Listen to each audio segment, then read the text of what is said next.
I gotta lay down my burdens and lie. Yes, and bad. Yes, and bad. I gotta lay down my burdens and lie. The river's running steady, won't do. I ain't gonna study one. I ain't gonna study one. I ain't gonna study one.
We have coffee and tea this morning. Remember when we used to have coffee and tea every Sunday morning? Isn't it nice to have coffee and tea again? Yeah, so help yourself all throughout the service. There's coffee and tea over there. Let's get caffeinated and dance with Cyril. That's what I say. All right, an overview of this. Oh, there's also juice boxes for anyone who would prefer juice or tea. I don't want to create an us versus them mentality, so I'll just leave it at that. There's also tea available there. Now, an overview of our service this morning. We're going to have some music, and then we're going to have some small table discussions. The focus this morning is having fun together, fellowship, and building community. And so we just want to take some time to kind of get to know one another. So we have some get to know you questions that we're going to be going over. And we're going to mix things up a little bit. I don't want to get too far ahead of ourselves. We'll save that little surprise for a little bit later. But we're going to start right now with the first set of questions. And I think there should be a piece of paper on every table that has some questions on it. The first set of questions are these. What is the most exciting or dangerous thing you've ever done? Oh, I'm getting an answer behind me already. What is something interesting about you that others might not know and should know? And what is your favorite thing about yourself? Now that's 3 questions. You might not get through. We only have 7 minutes here. You might not get through, but I didn't want any dead air. So if one question's not working, just go on to the next question. Okay?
Illustrations, come on up closer, and you can sit down or you can stand, however you feel most comfortable. You can wiggle a little if you need to. Sometimes we need that. I brought a story to share with you today. It's called Maybe Something Beautiful, How Art Transformed a Neighborhood. And it's about how when 1 or 2 people start to do something to share beauty in the world they live in, and then more and more people join in, that we can make amazing things happen. So before we start, I want you to take your hands like this, make kind of a square with your fingers, And look around. Look in front of you, and behind you, and all around, and see what you see. And see if you see room for beauty, or something funny, or silly, or calm, or exciting. And let's remember that while we're looking through our story. Maybe something beautiful. In the heart of a gray city, there lived a girl who loved to doodle, draw, color, and paint. Every time she saw a blank piece of paper, Mira thought to herself, maybe. And because of this, her room was filled with color and her heart was filled with joy.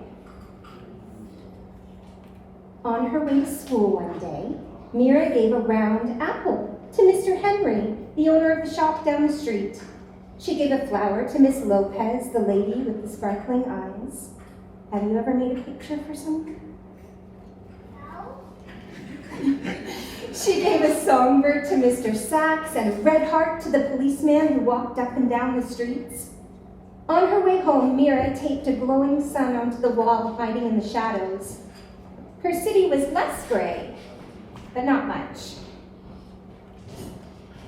The next day, Mira saw a man with a pocket full of paintbrushes. He gazed at the wall, he looked at her son, he held his fingers up in a square and peered through them. He said thoughtfully. What do you see? Mira asked. Maybe something beautiful, the man replied. Then, just like that, he dipped a brush in the paint. Bam! Pow! The shadows scurried away. Sky blue cut through the gloom. The man's laughter was like a rainbow spreading across the city. Who are you? Mira asked. I'm an artist, he said. A muralist. I paint on walls. I'm an artist too, she told him. He handed Mira a brush. And come on. Mira dipped it in the loudest color she saw. Yowie! The wall lit up like sunshine. As the man drew pictures on the bricks, Mira added color, punch, and pizzazz. Soon Mr. Sachs joined in. Then came others. Everyone painted to the rhythm. Salsa, merengue, bebop. Even Mira's mama painted and danced the cha-cha-cha. Should we try that? The whole neighborhood became a giant block party until the policeman walked up. Excuse me, he said. The music stopped. Mira put her brush down. They were surely in trouble. The officer cleared his throat, then paused. May I paint with you? He asked. So Mira handed him a paintbrush and the music started again. Teachers and papas jumped in, babies too. Mira and the man handed out brush after brush. Color spread throughout the streets. So did joy. Wherever Mira and the man went, art followed like the string of a kite. After they colored the walls, they painted utility boxes and benches. They decorated sidewalks with poetry and shine, and everyone danced. Together, they created something more beautiful than they had ever imagined.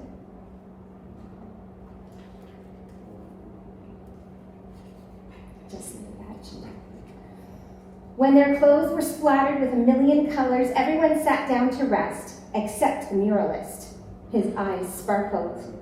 You, my friends, are all artists, he told them. The world is your canvas. He smiled wide, then pulled everything together in big, sweeping motions. His paintbrush was like a magic wand. When he was finished, Mira added one more bird, way up in the sky. Maybe, she thought, just maybe. It's the end of our story.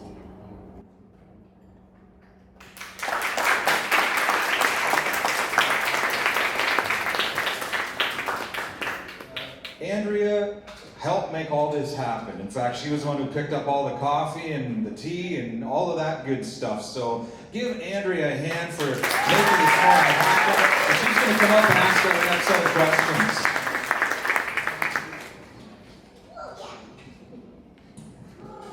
All right, so our second set of discussion questions are on the tables there. And so the first question is, describe a time you felt welcomed, a sense of belonging in a new group or by strangers. What's the most encouraging thing somebody has said to you? And describe a time describe a person that inspired you and made you feel you could grow and become better at something or a better person.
last discussion time.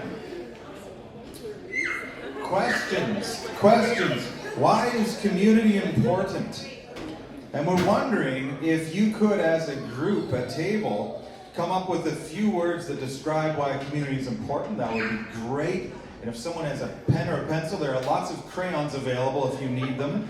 Just write those on that piece of paper and then I will collect them afterwards. That would be fantastic. The second question, what things can we all do as a church to build community, to support and strengthen our connections and our sense of togetherness? All right? 6 minutes for conversation.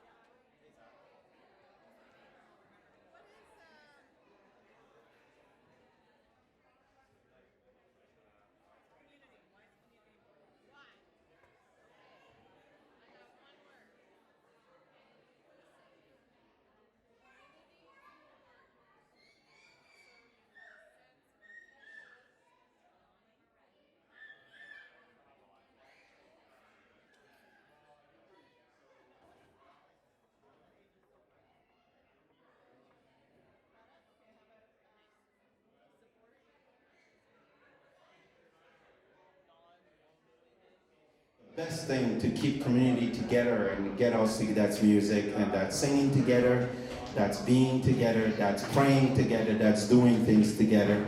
So let's do that. That's with Strangers No More. I will encourage all of us to stand on this one. We're gonna really be together as we sing this one and enjoy it. So here we go.